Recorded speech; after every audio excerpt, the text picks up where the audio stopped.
Fala pessoal, tudo bom com vocês? Aqui é Nostalgia, sejam todos bem-vindos a esse canal. E feita a votação na aba comunidade, eu vi que vocês realmente gostam do Clube Penguin e gostariam bastante que eu falasse a respeito dele aqui no canal, o que acontecerá nesse vídeo. Mas por outro lado, eu concordo com os comentários dizendo que quase ninguém no Brasil fala a respeito do Neopets, ou Neopets, é que lá na gringa eles falam Neopets, mas enfim. Então nesse vídeo aqui falaremos dos dois jogos. Jogos inocentes que marcaram a geração que viveu os anos 2000 e suas controvérsias e polêmicas. Como que o Clube Penguin, um jogo que conquistou a confiança dos pais, entrou dentro de uma polêmica envolvendo atos ilícitos com menores de idade? E o que o Neopets tem relacionado com a polêmica cientologia? Esses são alguns dos fatos que veremos nesse vídeo.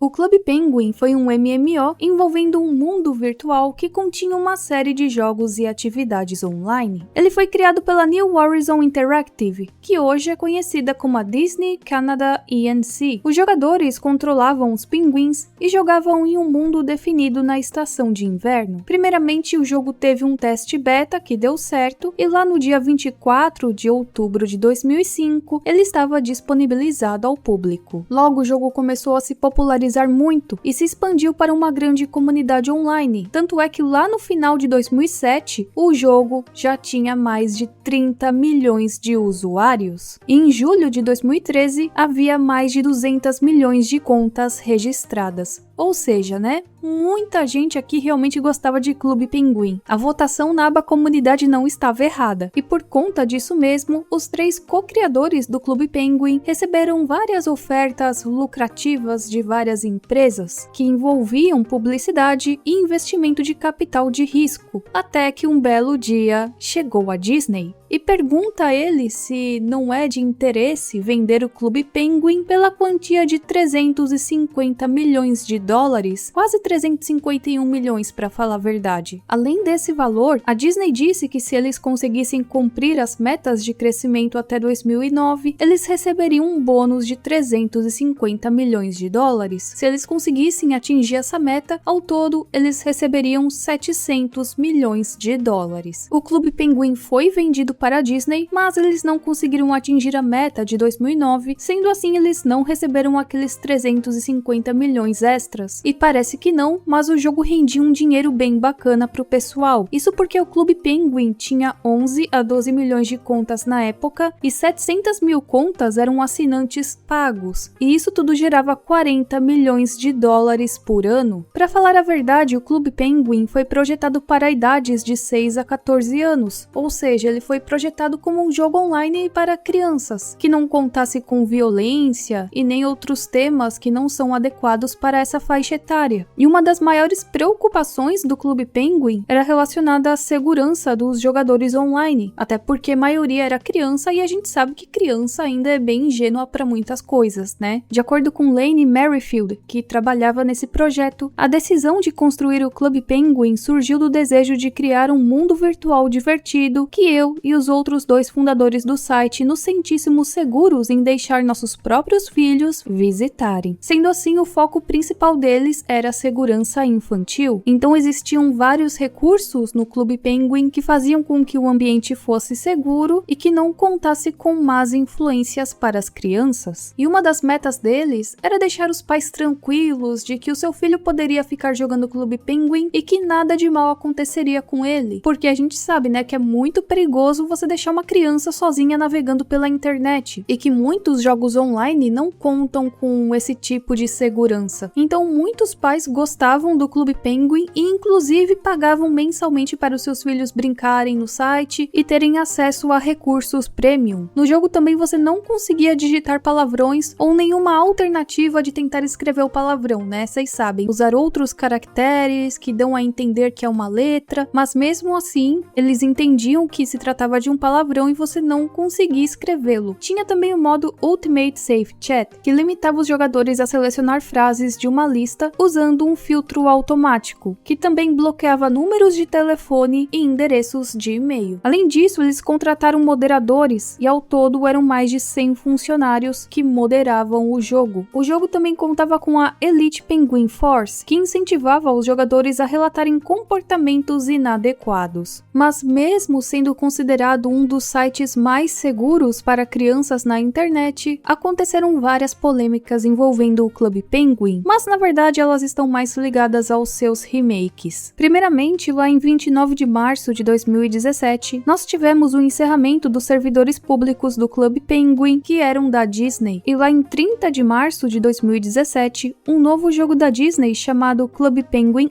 Island é lançado. Só que o que acontece? Muitas pessoas não gostaram desse jogo, muitas pessoas ficaram tristes com o fim do original Clube Penguin, que não era mais a mesma coisa, muita gente tinha crescido jogando esse jogo, então tinha um apego emocional a como era o jogo antigamente, e sendo assim, foram criadas várias versões alternativas do jogo, lembrando que essas versões não eram criadas pela Disney ou por qualquer outra empresa grande, tá? Eles foram criados por pessoas que desejavam preservar o Clube Penguin, e eles eram executados em servidores privados, sendo os mais notáveis o Clube Penguin Rewrite, o Clube Penguin Online e o CPPS.2. Só que para esse caso aqui, porque criaram várias versões pela internet do Clube Penguin, nós vamos focar no Clube Penguin Rewrite e no Clube Penguin Online. Ao invés das pessoas irem para o Clube Penguin Island, elas migraram para os servidores privados. A Disney, percebendo isso, emitiu vários avisos de direitos autorais, até porque estavam usando a marca Clube Penguin sem autorização deles, só que essas disputas eram resolvidas bem rapidamente, porque eles chegavam lá e trocavam o nome do domínio, e aí ficava por isso mesmo, ficava. Até um certo dia que as coisas ficaram num modo bem mais hard, né? No dia 21 de janeiro de 2018, o Clube Penguin Rewrite sofreu uma enorme violação de dados. O que eles dizem é que o método de criptografia do site era muito simples de hackear, qualquer hackerzinho conseguia hackear aquilo e roubar os dados. Segundo informações, eles usavam o hashing MD5, e eu não entendo muito bem a respeito dessas coisas, caso você saiba melhor do que eu, comente aqui embaixo. Eu só sei que disseram que é muito fácil hackear esse tal de hashing MD5. E o que acontece, né? Muita gente usava o mesmo e-mail e a mesma senha para Facebook, Amazon, eBay. Então os hackers até que conseguiram tirar um razoável proveito por conta desse detalhe de você usar a mesma senha para tudo, além de que os hackers tiveram acessos a informações pessoais, contas bancárias e etc. E aí aqui vai a dica, né? Nunca use a mesma senha para tudo, que se um dia cai um site, a pessoa vai ter acesso a todas as suas outras contas na internet, e isso pode gerar perdas financeiras. Muita gente ficou com medo de voltar a usar o Clube Penguin Rewrite, então eles começaram a migrar para outros servidores, sendo um deles o Clube Penguin Virtual. Mas aí a treta fica mais tensa quando eles descobrem que algumas pessoas de outros servidores menores do Clube Penguin estavam hackeando os outros servidores. Na época a treta ficou tão brava que vazaram prints de conversas dos proprietários do Virtual Penguin falando sobre hackear a concorrência. Só que vocês acham que isso aqui é a maior parte da treta? Não, isso aqui é apenas a ponta do iceberg, porque o que está por vir é pior ainda. Nós tínhamos o Clube Penguin Online, que eu já mencionei para vocês, e que era um dos servidores mais acessados também pelas pessoas que queriam reviver os velhos tempos de Clube Penguin. Esse servidor pertencia a Riley, que na verdade na internet ele usava um nome falso, se chamando de Anthony, e esse servidor competia bastante com o Clube Penguin Rewrite. E esse tal de Riley, ou Anthony, foi acusado de ter hackeado o Clube Penguin Rewrite. Mas além disso, ele fez uma coisa bem pior. O Riley utilizava as crianças que jogavam no servidor para poder, vocês sabem, né, enviar certos tipos de conteúdos a eles, conteúdos ilícitos para crianças e menores de idade, e muitas vezes ele conseguia manipular as crianças, controlar as crianças para não contarem aos pais nem nada. O cara usava o servidor para poder conseguir esse tipo de material material ilícito. E infelizmente isso ainda acontece muito na internet, por isso fica aqui o recado da tia Nostalgia para você que é menor de idade e está assistindo esse vídeo. Nunca, em hipótese alguma, envie nada para ninguém em jogo online, nunca use seu nome, nunca envie endereço de e-mail, número de WhatsApp, nunca envie fotos, vídeos, nem nada. E qualquer comportamento aí estranho, avise seus pais ou seus responsáveis. Isso aqui é muito sério. O negócio ficou tão tenso que até a Disney ficou preocupada. Até porque imagina que você tem lá o seu jogo original com seus personagens, tudo bem, tudo tranquilo, mas aí existem cópias desse jogo que estão envolvidas em escândalo de pedofilia. Complicado, né? Isso poderia meio que sujar a imagem da Disney, mesmo ela não tendo nada a ver com esses servidores privados. Foi aí que a Disney pediu para tirarem os sites do ar, porque, né, a situação aqui já estava tensa demais. A Disney apresentou um aviso de remoção de direitos autorais contra o site, e esse tal de Relay, que era lá do Reino Unido, foi preso sob acusações de pornografia infantil. Nessa matéria da BBC, eles explicam que o Club Penguin era um site não licenciado, administrado por fãs, que acumulou mais de 8 milhões de usuários, então imagina quantas vítimas esse filho de Satanás não fez, né? Além disso, envolviam várias conversas, várias paradas erradas no Club Penguin, coisa que não acontecia no original. E aí, de acordo com a reportagem da BBC, eles falam, né, que a polícia prendeu o homem londrino, que estava envolvido no Club Penguin Online, sob a suspeita de possuir imagens de abuso infantil. Na verdade, não é suspeita não, né? O cara realmente possuía essas coisas. E em comunicado à BBC, a Disney disse: a segurança infantil é uma prioridade máxima para a Walt Disney Company e estamos chocados com as alegações de atividade criminosa e comportamento abominável neste site não autorizado que usa ilegalmente a marca e os personagens do Club Penguin para fins lucrativos. E ainda acrescentou: continuamos a fazer valer nossos direitos contra este e outros usos não autorizados do jogo Club Penguin. O desligamento dos servidores piratas do Club Penguin pela Disney foi citado sob a bandeira da preservação da segurança infantil e eles expressaram uma posição firme contra os usos não autorizados do jogo. Mas e aí, você chegou a jogar algum servidor pirata de Club Penguin? Ou você jogava mesmo no site original? Comente aqui embaixo como é que era, se você gostava. Existe também um vídeo do Golart falando a respeito de uma polêmica envolvendo o Club Penguin Brasil, e como o já está bem explicadinho e eu acho que boa parte aqui das pessoas já sabem, eu não preciso explicar muito aqui pra vocês, né? Mas, resumindo, essa polêmica também envolve assédio entre moderador e jogadores do Club Penguin.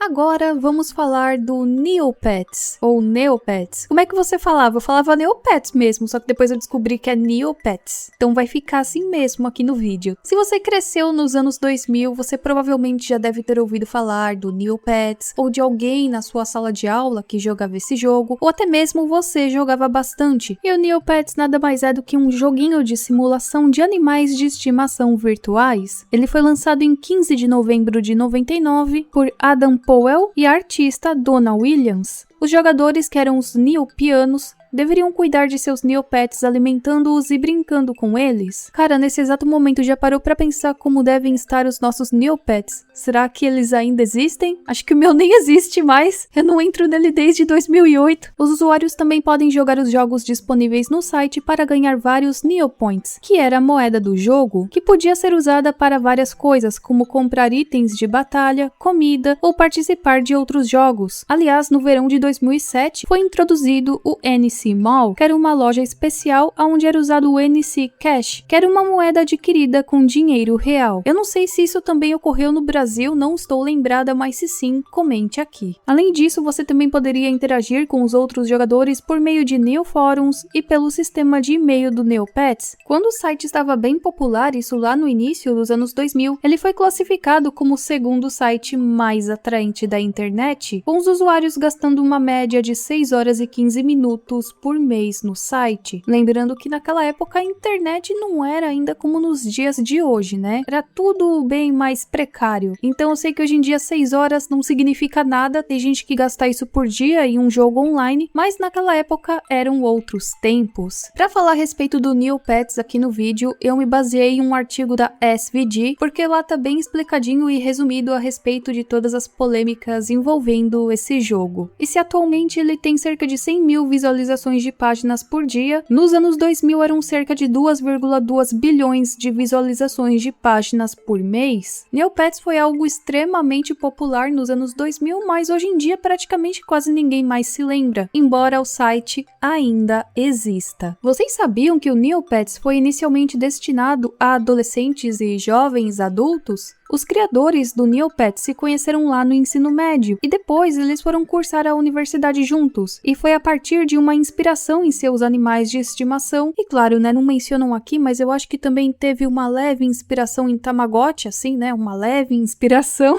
Eles perceberam que cuidar de animais de estimação virtuais poderia ser viciante o suficiente para convencer as pessoas a voltarem todos os dias no site para poder alimentar o seu bichinho. E isso permitiria para eles uma estratégia de marketing bem sólida. Então os fundadores pensavam que poderiam ganhar algum dinheiro com banners publicitários no site, o que realmente aconteceu. À medida que o site crescia e ganhava mais usuários, eles perceberam o seu grande potencial, mas o público-alvo já não era mais aquele que eles pensavam que seria, isso porque ele era composto por crianças. Eles pensavam que o público-alvo seria na maioria universitários, mas erraram bem bonito, porque eram as crianças que passavam horas e horas no Neopets. Sendo assim, eles reformularam e inovaram algumas coisas no site para que se adequasse melhor ao seu novo público-alvo. As coisas começaram a dar muito certo no Neopets e para Adam e Donna. Só que o negócio começou a crescer muito, eles não sabiam lidar muito bem com tudo isso, até porque eles eram estudantes universitários. Então eles entregaram o controle do negócio a Doug Doring, que é o fundador da empresa de pesquisa de mercado The Doring Company. Esse tal de Doug tinha um interesse muito grande pelo Neopets e ele realmente via potencial no jogo. Mas é aí que tá, vamos mais a fundo agora nesse tal de Doring, porque a sua empresa tinha como inspiração ninguém mais, ninguém menos que o fundador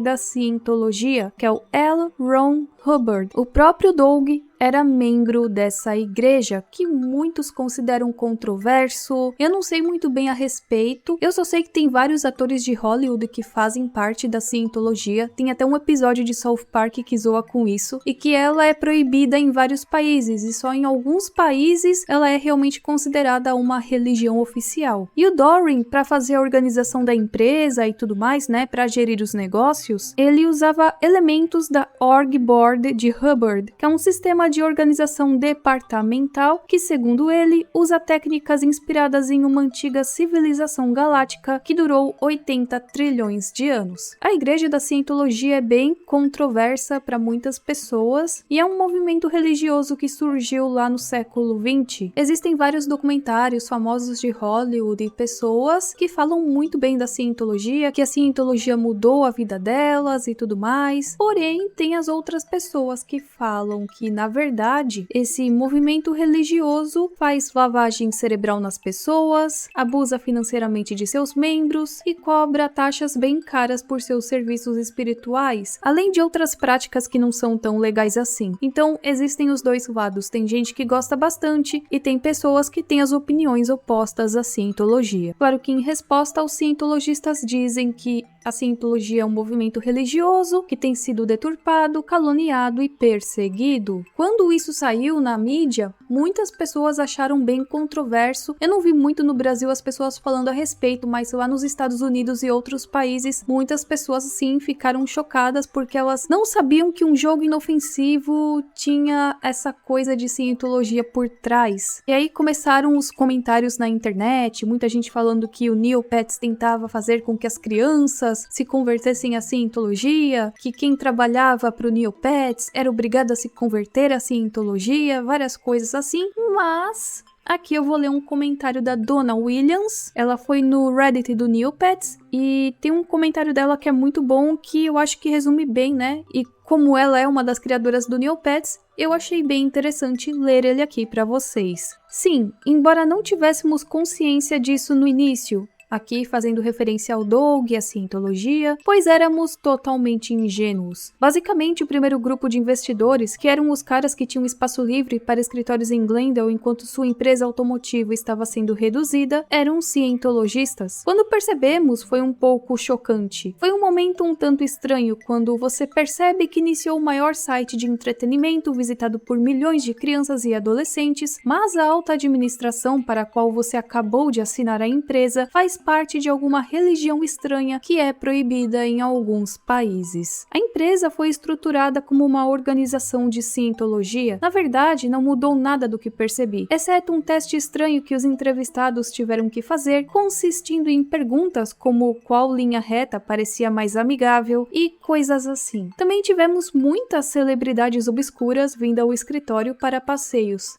E será que era o Tom Cruise? Não sei, né? Chutem aqui quem vocês acham que visitou o Neopets. Houve uma altura em que se falou em colocar a educação de cientologia no site, mas acabamos com essa ideia de forma bastante brusca. Adam e eu garantimos que ele nunca chegasse a nada relacionado ao site. Religião e política eram duas grandes proibições para nós no que diz a respeito do conteúdo do site. Não posso dizer que as discussões que tivemos para manter as coisas foram tão boas assim. Então esse comentário dela aqui já resume muito bem e já deixa claro que muitas coisas que diziam pela internet não passavam de boatos, embora eles quisessem sim colocar cientologia no jogo. O Doug também queria o Neopets por um grande motivo. As crianças eram muito viciadas em Neopets e realmente eu lembro que tinha gente que levava o Neopets bem a sério. Era um negócio de doido. E era assim, criança pequena de 8, 9 anos levando super a sério o Neopets. Então o Doug teve uma ideia de fazer uma estratégia de marketing que muitas pessoas também acham que é controverso, que se chama publicidade imersiva. A publicidade imersiva evita o marketing tradicional em favor de algo mais instintivo. Então você estava lá jogando e de repente aparecia um anúncio, e todos eles ligados a coisas que as crianças gostavam, como por exemplo, a Disney. Na época, essa estratégia funcionou muito bem e eles conseguiram fazer mais parcerias com outras grandes marcas, como por exemplo, o McDonald's. E segundo um artigo do The Kernel, cerca de 60% de sua receita vinha de patrocínios. Só que claro que muitos pais não gostavam disso, né? Outra coisa também que as pessoas achavam controverso é que quando o Neopets foi lançado, todos os seus recursos eram gratuitos e não tinha nenhum anúncio, nem nada. Só que é claro, né, ao longo dos anos o site foi crescendo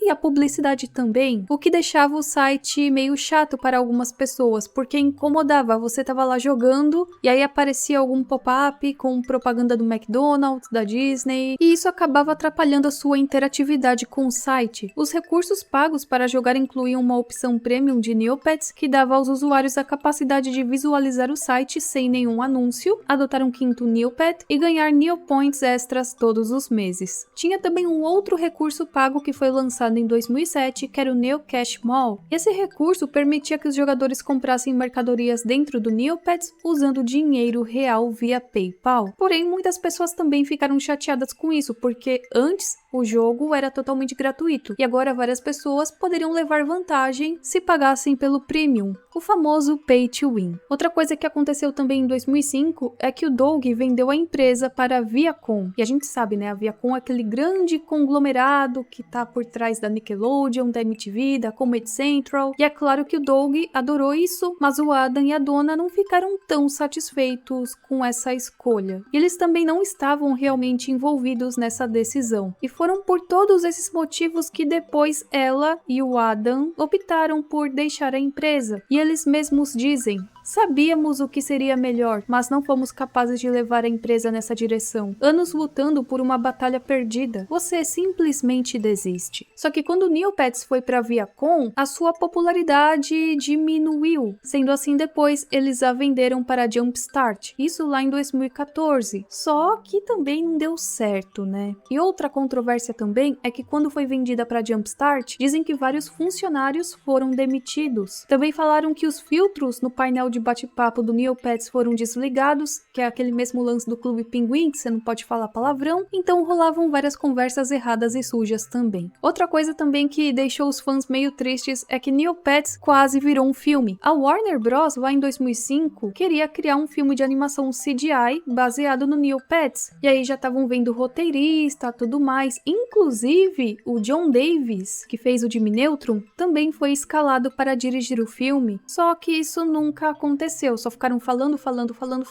e nada se concretizou, o que deixou vários fãs também bem chateados. Vocês sabiam que até rolou inflação no Neopets? E segundo o SVG, o problema de inflação do Neopets vem do fato de que cada vez mais moedas são introduzidas no mercado, sem que nada desapareça. À medida que novos jogadores se inscrevem, jogadores antigos continuam a ganhar New Points, mais e mais New Points existem. E embora a equipe tenha tentado introduzir algumas maneiras de lidar com esse problema, incluindo a exclusão de contas antigas e a introdução de fontes de dinheiro como doações de rifas, nenhuma delas funcionou completamente. Na verdade, isso daqui não é um problema novo, isso começou lá nos anos 2000, quando o site começou a ganhar mais usuários, e é por isso que tínhamos itens raros e populares que eram vendidos por milhões de neopontos. E aí a gente que era jogador novo no site, ou que não usava dinheiro de verdade no Neopets, levava desvantagem. Também tivemos problemas com hackers que se aproveitaram da situação, uma vez que o Neopets tinha o seu público-alvo de crianças, então era muito mais fácil você enganar uma criança para clicar em um link maldoso. O site foi atacado por hackers em 2009 e eles enganavam as crianças para que elas clicassem em um link para um site especial que lhes permitia fazer seus próprios pincéis, que era um dos itens do jogo. Só que na verdade esse tal software, porque dava um link, esse link você tinha que baixar um software, as crianças achavam que era para você conseguir o pincel, mas na verdade era um malware projetado para roubar informações privadas dos pais das crianças. Então roubava dados como senhas de contas como eBay, Amazon, senhas bancárias, e aí fazia uma limpa, né? Além disso, em 2016, milhões e milhões de contas do Neopets também foram alvo de hackers, que coletaram seus endereços de e-mail, nomes de usuários, senhas e datas de nascimento.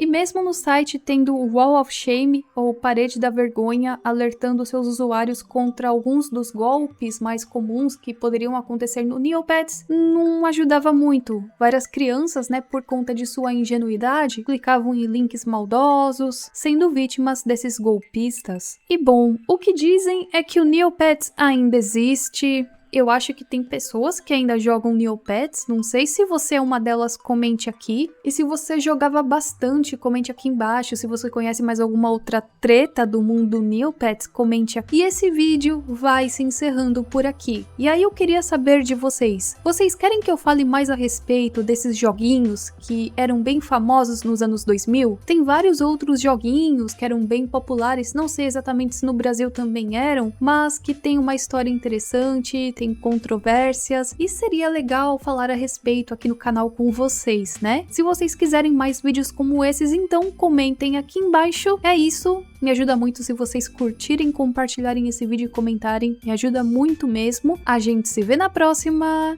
e tchau, tchau!